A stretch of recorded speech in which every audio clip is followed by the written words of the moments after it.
This is Jinan, a ship that lives for moments when you can just punish battleships like this. However, it's very often just a dream. In this video, I'm gonna give you a detailed guide about this ship, and I hope it's gonna be just enough information for you to decide if this ship is for you, which it probably isn't. Okay, so what do we have here? Jinan is an Austin class ship, but with slight modifications. First of all, you have a lot of torpedoes, as you've probably seen in the intro, and those are deep water torpedoes, so forget about getting a random torpedo on a DD, because they cannot really hit them. You have 2 torpedo launchers per side, all are quintuple, so you have 2 times 5 per side, with torpedo reload boosters, so you can actually use them a lot. You got your classic Austin class NECA turrets that are not really that great compared to other Austin class ships. However, the AA is in pair with the class. It basically makes this ship a no-fly zone for, I think, all aircraft carriers apart from like Malta. You have your torpedo reload booster, allowing you to stack walls of torps, defensive AA fire to further make sure that no planes are allowed within the zone of your AA, and a smoke screen to cover yourself with.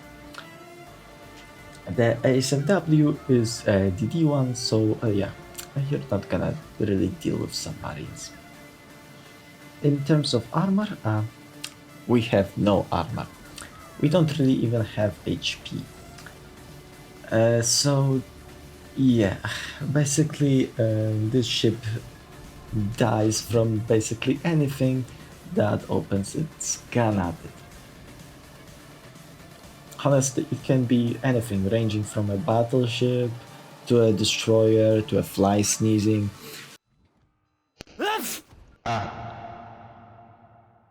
And your ship will just fall apart. On top of all of that, everyone, for some whatever reason, wants you dead.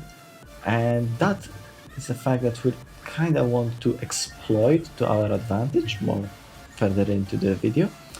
But we also have to constantly have it in our head that if we are detected, they are shooting at us. And our armor, HP, and maneuverability do not really let us be effective at, well, dodging when we're visible, and paired up with 9.8 kilometer concealment of our ship, and we have a recipe for a disaster.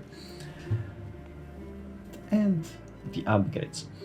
First of all, I don't really like using HP on this ship as a bonus, because if we're being shot at, we're being overkilled. There's no way this little HP is gonna save us over there. It's much better to invest in something else that will actually improve our efficiency when we're still alive and not being shot at. I really like the 4-point AA perk, as it reduces the cooldowns on our not only reload booster but our smoke screen, meaning that if we are smoked up and using our AA, we can quite possibly chain up the smoke one on top of the other, which well, allows us to actually live longer. But if you're not really a fan of that, well, you can still use the HP one. It's just my preference, right? Okay, in terms of other quirks of the build, we want to upgrade the standard thing of the concealment, extra consumables, and we go for the torpedoes. For upgrades, we also go for the concealment and torpedoes, and maybe some propulsion. It will greatly improve our survivability. I've tried to go for a rudder shift as well, and it's not really that great.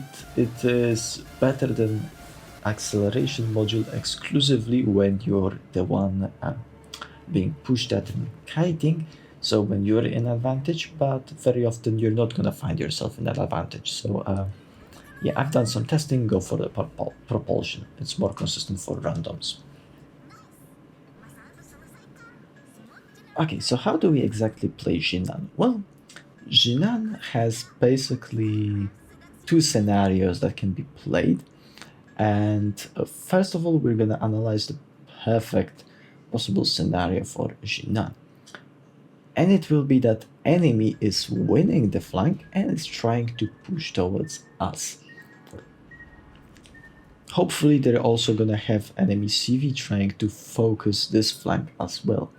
And what we do is that we place ourselves somewhere around the open water, we smoke up, we launch balls of torpedoes towards enemy cruisers and battleships, and when we're in smoke, we also poke them a little bit with our Neko turrets. They are not really great at dealing sheer amount of like pen damage, because well, they don't really get the pen. They have 21 millimeters of pen on HE, so basically DD level, on top of not really having that high HE alpha. However, they are very good at setting fires, and that's what we're gonna do.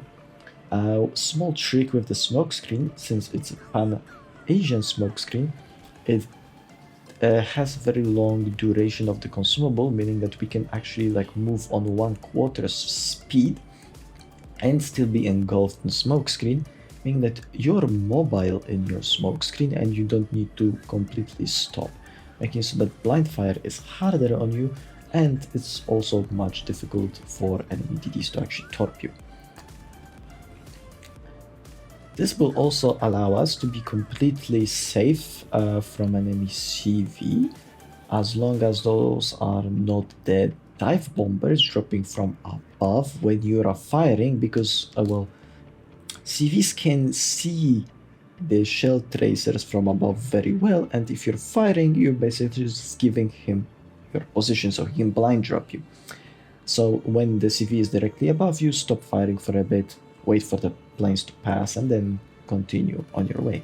It's not like CV can just sit in your A for a long time. You're Jinan, with the FAA you have 800 DPS.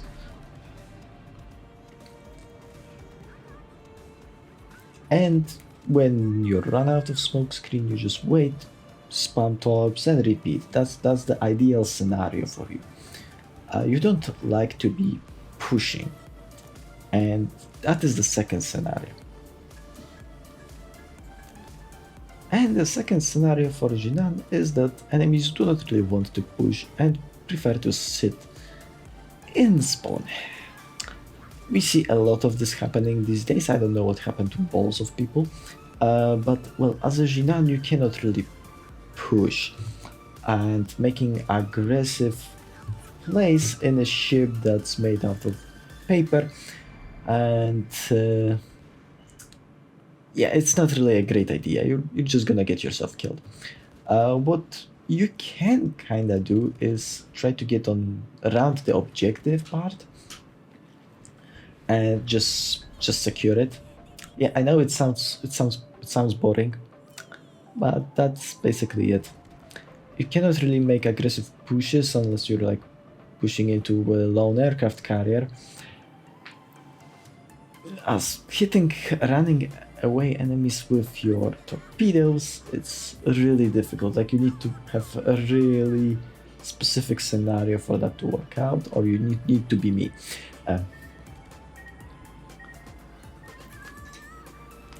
You're most likely just gonna use your guns to poke, and that's gonna be it.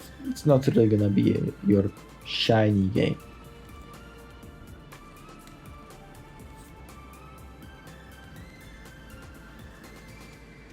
The best way to act in this kind of scenario is just being kind of pain in the enemy's ass, which is really easy to do considering you can actually like deny them any movement, which is this whole ship's gimmick. You're just denying enemy movement on the map. That's basically it. And to put my words into like an example, let's actually analyze one of my best games in Jinan I had so far, and show you what I actually meant. Okay, in this battle I've decided that it's a better idea to first go and support my destroyer trying to fight for the cap. We're not on our own big of a threat, but well, supporting your allies is always a good choice. We're facing a lot of enemy aircraft, especially Malta, which is very dangerous for our little light cruiser, as that was the CV designed to actually kill us. We got clicked a little bit by enemy battleship, but as you've noticed I was already in kiting position and preparing to get my smoke done, so I was relatively safe. Just a little bit unlucky.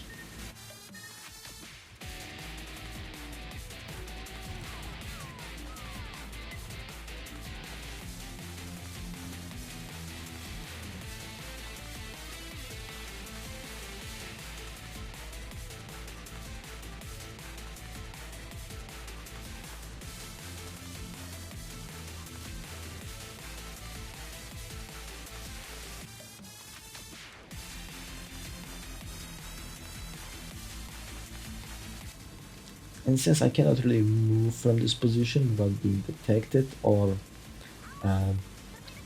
being in threat of enemy DD, I've decided it's just a good idea to just sit here, protect my allies with AA, and make sure that enemies cannot get into the cap with their bigger ships, and poke them with my main battery.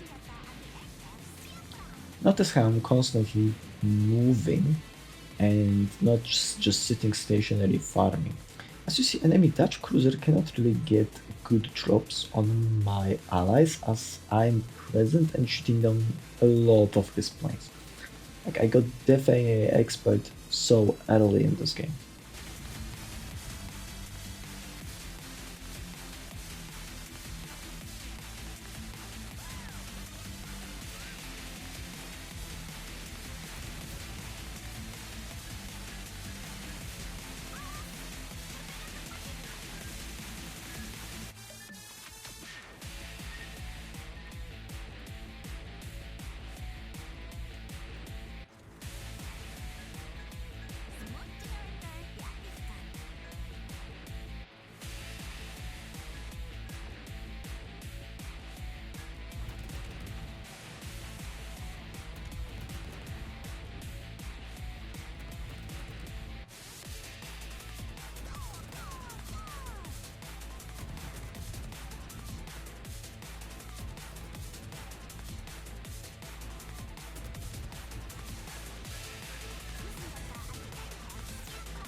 Okay, notice that I saw enemy carpet AP dive bombers, which is the thing that can easily kill me. So what I do is I keep in mind that I'm gonna be detected by those and that enemies can shoot me. So I make my turn in such a way that those dive bombers cannot really hit my deck with entirely, as I know the drop pattern, so I minimize the amount of bombs that can hit me while not giving broadside to the enemy. And then I smoke up, but I do not stop in my smoke screen, I constantly try to move. Meaning that I actually took almost no damage from those enemies over there. And I kept my guns ready up, and I actually scored a kill as well.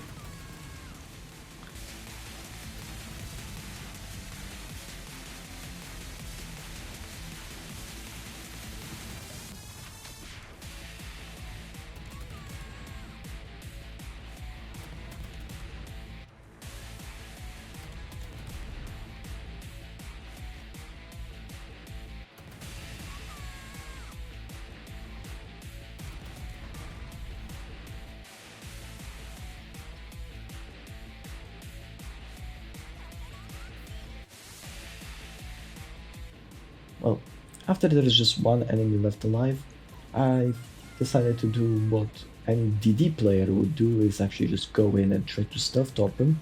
Our 13.5 kilometer range deep water torpedoes can allow for us to actually stealth torp, but we need to be slightly careful. And look at that, even though they are Malta's counter for us, we already deplaned him with the most dangerous squadron, so he's basically just a freebie. We also prioritize dodging enemy aircraft carrier rather than shooting at it. If you're just gonna try to shoot at an aircraft carrier without a care in the world, he's probably gonna kill you.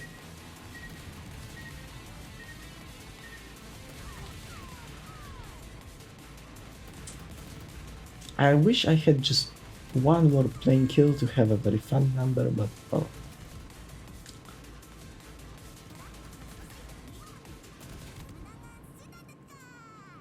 So this is Jinan. It's not really a ship for anyone.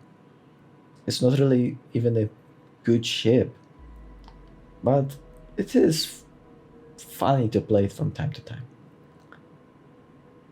It's definitely not gonna give you any super shiny consistent replays like other cruisers could do, but from time to time you're gonna get that one pinpoint RNG given game. However, if you're just gonna keep on playing it very often, you're probably gonna realize that most of the games played in it are just pure pain, and you're probably gonna be performing much better in something else. But if you want to risk a little bit and hope for the price of that one RNG given game that it's gonna be really damn good for it, then I say go for it. It's not shit for everyone. It's there. It's kind of an oddball in World of Warships history, but a positive one in my opinion. It's ship more for fun rather than stats. If you have further questions or want to ask me for anything other about any other ship as well, feel free to leave your thoughts in the comments.